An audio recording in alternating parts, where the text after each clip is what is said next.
Okay, today we are here at Cape Town, South Africa, as part of Mahindra's Futurescape event. And we've just seen the unveiling of Mahindra's latest platform, OJA, and the products that are going to be launched in the market. And I have with me Mr. Sikka. He's the president of the farm equipment segment, as well as a member of the group executive board. Mr. Sikka, welcome. Thank you for having me. So let me begin by asking you the significance of the OJA platform in Mahindra Tractors' overall scheme of things. This is a milestone day for Mahindra's tractor business because we are launching one of our most ambitious platforms here today, OJA. OJA, as you know, comes from the Sanskrit word ojas, which means energy.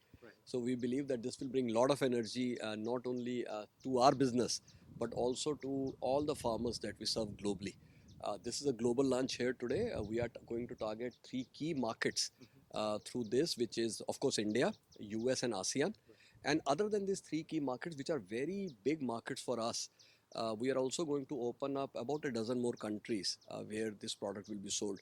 So, in terms of our overall purpose, which is to transform farming and enrich lives, it aligns very well with that.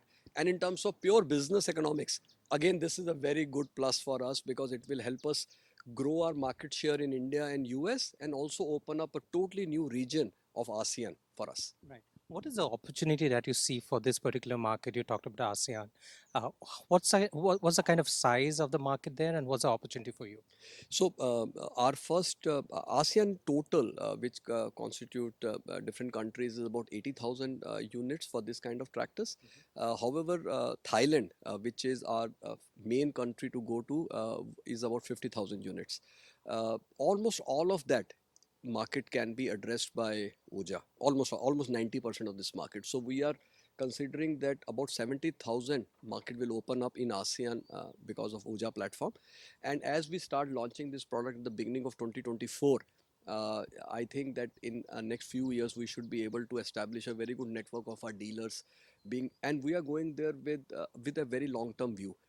We believe that we will set up, we are now tying up with the agriculture universities there. We are setting up a training center there, the whole parts distribution center, the whole dealership channel, the financing thing. So all this will take some time, but since the product has come out so well, we believe that all these ecosystem will develop very fast and we should be able to do very good business in ASEAN. Okay. Interesting. Also, talk to us about there are four platforms, four engines, four transmissions, and 20 different categories of power. Yes. Right. So talk to us about how you are going to sort of phase wise launch it, and what's the opportunity in each segment. Yeah, so today, as you know, OJA platform will give us four new tractors out of it. Today we have showcased three to you, which is subcompact, compact, and small utility. Large utility is also at the very advanced stage of our validation, testing, development cycle. And I think in about a year's time, large utility will also come in. So if I have to talk about all the four platforms, we offer from 20 HP to 70 HP. In terms of weight category, it goes from 700 kg to 2050 kg. So this gives us four engines, four transmissions, cabin, not cabin. So it gives us almost every feature that the farmer is looking at. And plus all these tractors come with four-wheel drive technology and with tech packs. So I think we have covered a wide range. We are aiming this tractor directly at the farmers who are very progressive, horticulture farmers and also the paddy farmers. Paddy, you know, in India is currently serviced 90% by two-wheel drive tractors. And we believe that if you have a lightweight four-wheel drive tractor, there is a very good way for these farmers to then graduate to four-wheel drive tractors. Sure. So it is the full opening of the paddy segment for us, orchard segment, broadly horticulture also.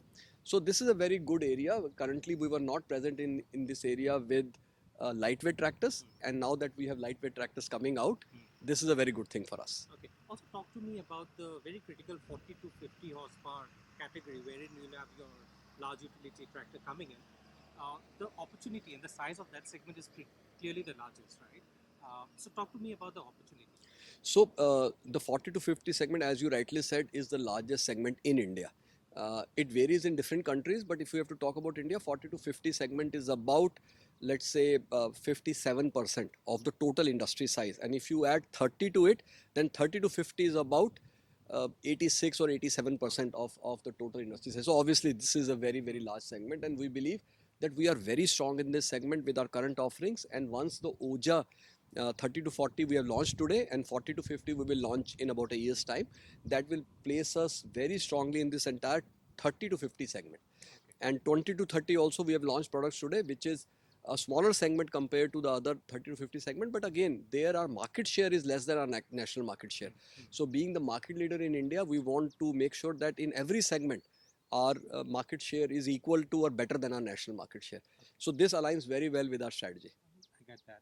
So talking about volumes as well as market share, what is this likely to do to Mahindra, let's say, over the next year or so, or a couple of years? So the product is designed for India to be launched in India and also for the global market. So actually, if you ask me, for us, ASEAN, US, and India, all three regions are very important. So it will help us gain market share in all the three regions. In India, because we are already at a very high market share, but we are having low market share from 20 to 30. So there it will help us grow. Once we grow in 20 to 30, obviously it will have cascading effect on our national market share also. Similarly, in US, we want to increase our market share with the launch of OJA. And in ASEAN, we are currently not present. So whatever we sell will help us gain market share. Correct. So I want to ask you something more on the fundamentals of the rural economy, and how do you see that really sort of changing in the coming years? And what's the kind of role that you see these products really playing? So again, very good question, because we have seen various trends emerging in rural farming. One of the trends that we noticed some year back is that just like the developed world, where as the per capita income goes up, the per capita consumption of cereal crops, which is wheat and rice, begins to stagnate, and people start consuming more fruits, vegetable, flowers, which we broadly call the horticulture. And after we have confirmed this trend, that the same trend is playing out in India also. In 2018, we started work on this OJA platform to bring up very specialized tractor for orchard and horticulture segment. And today you have seen that the three platforms have come out and one is in the works. So we believe that this aligns very well with what trends we are seeing changing in the Indian market and positions us very well in those segments. Are you happy with the current macroeconomic trends in the country, both for let's say the rural market? One, also if you can talk about the options of finance, etc. So are everything in sort of a good place? Finance availability is very good. I mean, we have some very good financiers available. You know, Mahindra Finance is one of the companies, a leading NBFC in rural areas, and some of the leading banks are also doing a lot of financing for tractors. So I see no issue in terms of financing. So all the macros are playing very well. We had started the year on a very high base, because last year the industry was 9,45,000 in India, which was the highest ever last year. And in the first quarter, I think the industry has played very well. It degrew by 1.9, but we actually degrew only by 1.3. So we have gained market share again in quarter one. But I would say that on such a high base, this year industry should do well. Okay. So talk to me about the opportunities in areas like leasing, rental. Do you see a market emerging in India, or if you can also give us a perspective in the other markets? uh, Rental is a very big market in India, and in fact, we have a separate vertical within Mahindra's farm equipment sector, which we call Krish E, which is a brand for farming as a service for us. And there we work very closely with rental entrepreneur. Okay. Currently, we have thousands of rental entrepreneurs who are engaged with us, and I think rental market is going to increase. The whole Uberization of tractors is playing out very well, and we as market leader participate in this segment very well through our Krishi vertical. And I think it's a segment doing very well. 86% of Indian farmers are small and marginal farmers. Some of them are not able to afford these expensive tractors, so they can easily rent it out. And the rental ecosystem is growing very well. What about leasing? Leasing is not yet started in a big way. We have done some pilots, but still very early days. Okay. What about electrification, going autonomous? Mahindra had earlier showcased an autonomous tractor. What was the progress? Do you still see a market for that? Let me talk about autonomy first, because that's very close to my heart.